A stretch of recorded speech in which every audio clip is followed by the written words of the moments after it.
था। जैसे जैसे मिट्ठू बड़ा हुआ, तोता मैना की चिंता बढ़ने लगी, क्योंकि वो दिन पर दिन शरारती होता जा रहा था। एक दिन उसने गुफा के पास शेर खान को बैठे हुए देखा। शेर खान, क्या आप जंगल के राजा हैं? हाँ, मैं जंगल का राजा हूँ। वैसे आपको देखकर ऐसा लगता नहीं कि आप जैसा जानवर राजा हो सकता है। तुम्हारे कहने का मतलब क्या है? शेर खान हार गया। खुद को जंगल का राजा कहने वाला एक छोटे से मिट्ठू से हार गया।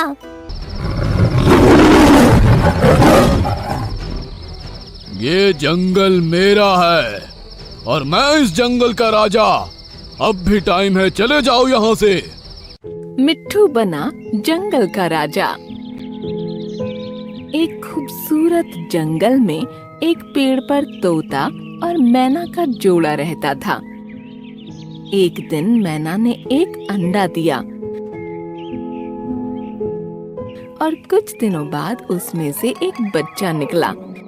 दोनों उस बच्चे को पाकर बहुत खुश हुए और उसका नाम मिट्ठू रख। मेरा मतलब है कि आप इतने बड़े हो, मोटे हो, नहाते भी नहीं हो। आप जैसे जानवर को जंगल का राजा क्यों माना जाए? ये सुन शेर खान आग बबूला हो गया। मूर्ख, तुझे पता नहीं, मैं इस जंगल के किसी भी जानवर का शिकार कर सकता हूँ। मैं सबसे ताकतवर हूँ और इस जंगल पर आने वाली हर मुसीबत से लड़ने की भी हिम्मत रखता हूँ। अरे रहने दीजिए। अगर आप सच में किसी भी जानवर का शिकार कर सकते हैं तो मेरा शिकार करके दिखाइए। सुनकर शेर खान के गुस्से की अब कोई सीमा नहीं रही। उसने मिट्ठू पर एक पंजा मारा, लेकिन मिट्ठू ऊपर उड़ गया और वो पंजा उसी के कान पर लगा। फिर उसने दोबारा गुस्से में पंजा हवा में घुमाया तो वो उसके दूसरे कान पर लग गया। क्यों महाराज, अब मजा आ रहा है ना? उनकी ये नोक झोंक बाकी जानवर भी देखने लगे। शेर खान को अब बहुत ही बुरा महसूस हो रहा था। उसने गुस्से में आकर एक तेज का पंजा और चलाया, लेकिन इस बार उसका पंजा कि तुम तेज और फुर्तीले हो, उड़ सकते हो, लेकिन खुद को राजा मानकर तुम ठीक नहीं कर रहे हो। मिट्ठू, मेरी बात मानो और जंगल के जानवरों को परेशान करना छोड़ दो। तुम राजा बनने के काबिल नहीं हो। मैं जंगल का राजा हूँ और रहूँगा। कहकर मिट्ठू ने उनकी एक न सुनी और फिजा में उड़ गया। उसकी नजर में वो शेर खान को हराकर जंगल का राजा बना था। ये खबर जब पास ही के जंगल में रह रहे चीते को मिली तो वो खुश हो गया। उसकी आंख में जा लगा। शेर खान हार गया। खुद को जंगल का राजा कहने वाला एक छोटे से मिट्ठू से हार गया। अपनी ये बेइज्जती शेर खान को बर्दाश्त नहीं हुई। सभी जानवर उसी को देख रहे थे। वो चुपचाप वहाँ से उठकर चला गया और मिट्ठू घमंड में आकर और ज्यादा शोर मचाने लगा। मिट्ठू खुश होकर बोला, शेर खान चला गया, आज से मैं हूँ जंगल का राजा। तुम ऐसा सोच भी कैसे सकते हो कि तुम शेर खान की जगह ले सकते हो?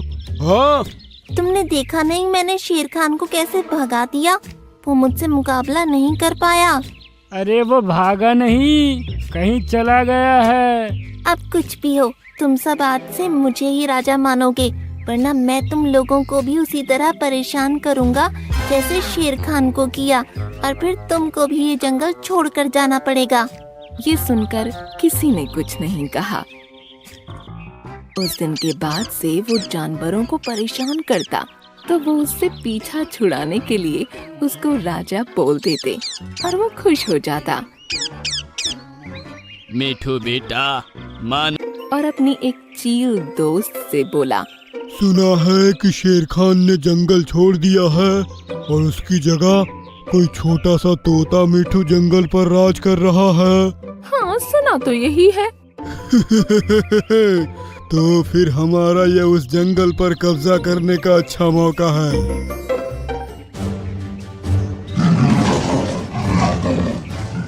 शाम के टाइम जंगल में एक अजीब सा शोर होने लगा।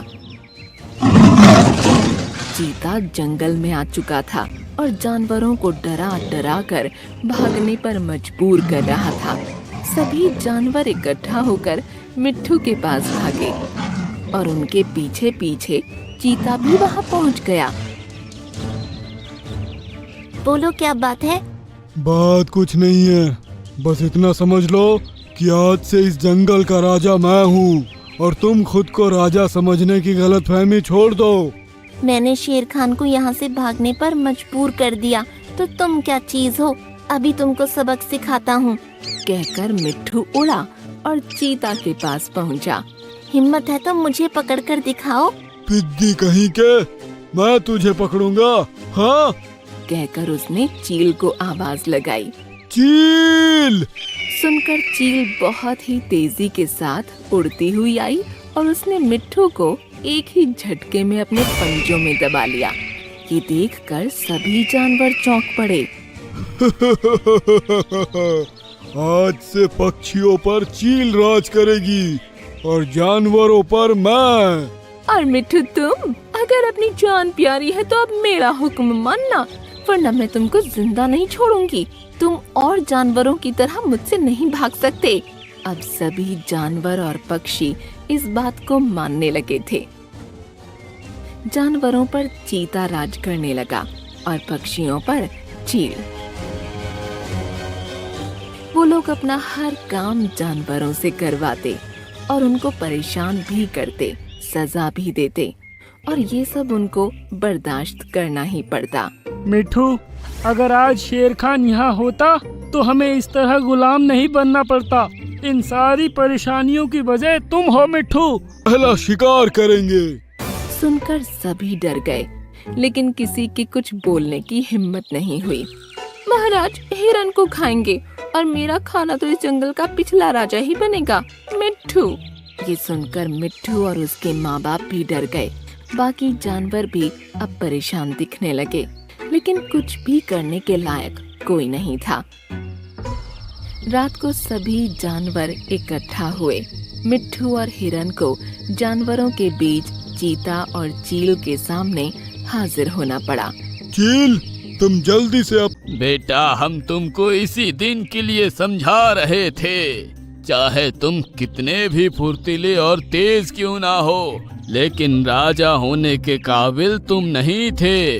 अब मिट्ठू को भी अपनी गलती का एहसास हो चुका था और वो यही चाहता था कि शेर खान से जाकर माफी मांगे, लेकिन शेर खान कहाँ चला गया था ये किसी को भी नहीं पता था। अगले दिन सुबह सुबह चीता और चील ने जानवरों के साथ एक सभा बैठाई। जैसा कि आज एक दिन हो चुका है, मैं और चील दोनों बहुत भूखे हैं, इसलिए आज शाम को हम पर न शिकार करो, उसके बाद मैं करूँगा। चीता ने हिरन की तरफ ललचाई नजरों से देखते हुए कहा। चील चेहरे पर मुस्कान लिए मुंह फाड़ती हुई मिट्ठू की तरफ बढ़ने लगी। बाकी सभी जानवर सिर्फ खड़े देख रहे थे। जैसे ही चील मिट्ठू को अपने मुंह में दबाने वाली थी, तभी शेर खान अचानक से आया और एक ही झपट्टे में उसने चील को अपने मुंह में ले लिया। ये देखकर सभी जानवर चौंक पड़े और उनकी जान में जान आ गई।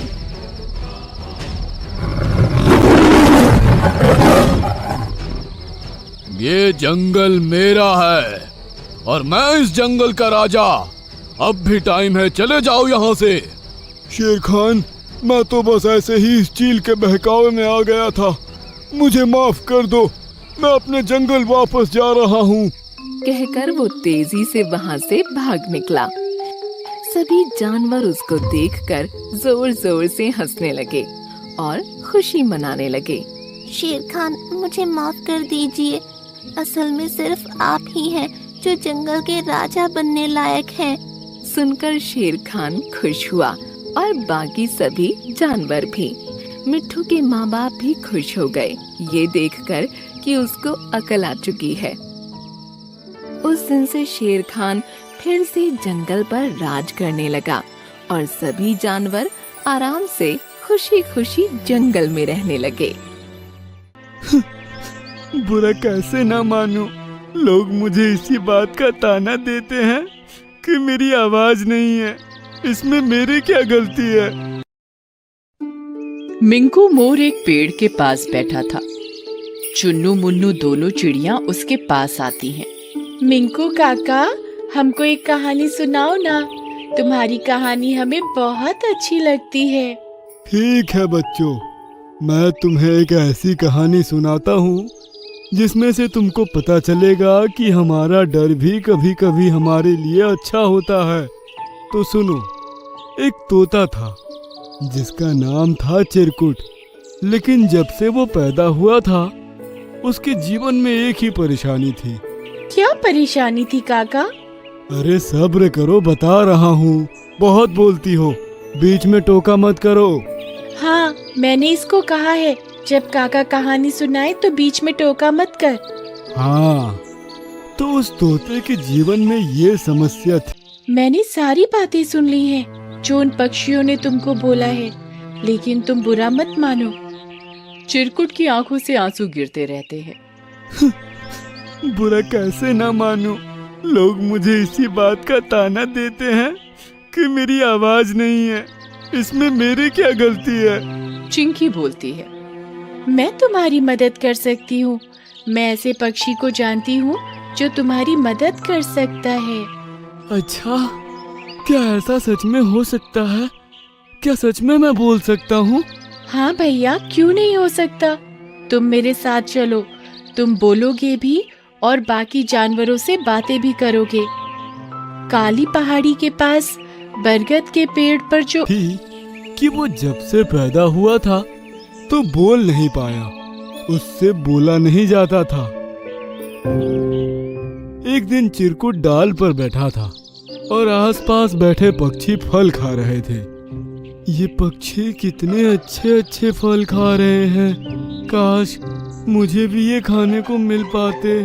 पक्षी चिरकुट को देखकर बोलते हैं।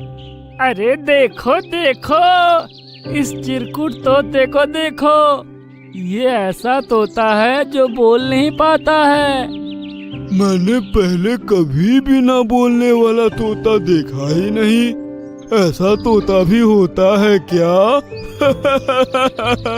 चिरकुट, क्या देख रहे हो? क्या तुमको भी ये रस भरे फल खाने हैं? अच्छा ले, फल खा ले, ले ले। चिरकुट फल लेने के लिए आगे बढ़ता है। वो पक्षी फल वापस खींच लेता है। इतनी जल्दी भी क्या है चिरकुट? चल गाना तो गाकर दिखा। सुना है तेरा गला बहुत सुरीला है। ऐसा बोलकर सब पक्षी हंसने लगते हैं, लेकिन चिरकुट बहुत उदास हो जाता है और उड़कर दूसरे पेड़ पर चला जाता है। तब चिंकी चिड़िया उड़कर चिरकुट के पास आती है। जीप तो सही है, लेकिन जाम हो चुकी है। काका, इसके मम्मी पापा बचपन में ही चले गए थे। बाकी तोतों ने इसे अपने साथ नहीं रखा, इसलिए ये बोलना नहीं सीख पाया होगा। शायद इसीलिए काका इसने बोलने की कोशिश नहीं की होगी। बचपन में किसी ने बोलना नहीं सिखाया, तभी ऐसा है। इसके इलाज करने के लिए काले शहतूत और काले अमरूद की जरूरत पड़ेगी, जो तुमको लेकर आना होगा। आप उसकी चिंता न करो, मैं लेकर आऊंगी।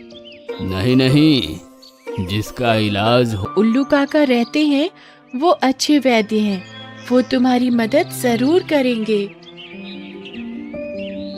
दोनों उड़कर उल्लू वैद्य के पास जाते हैं। दादा, इसको देखो, क्या इसकी आवाज आ सकती है? क्या ये बोल सकता है? इधर आओ, मुंह खोलकर दिखाओ। चिरकुट अपना मुंह खोलकर दादा को दिखाता है। उल्लू देखकर बोलता है। इसकी आवाज इसलिए नहीं आई क्योंकि इसने कभी बोलने की कोशिश ही नहीं की। इसका गला और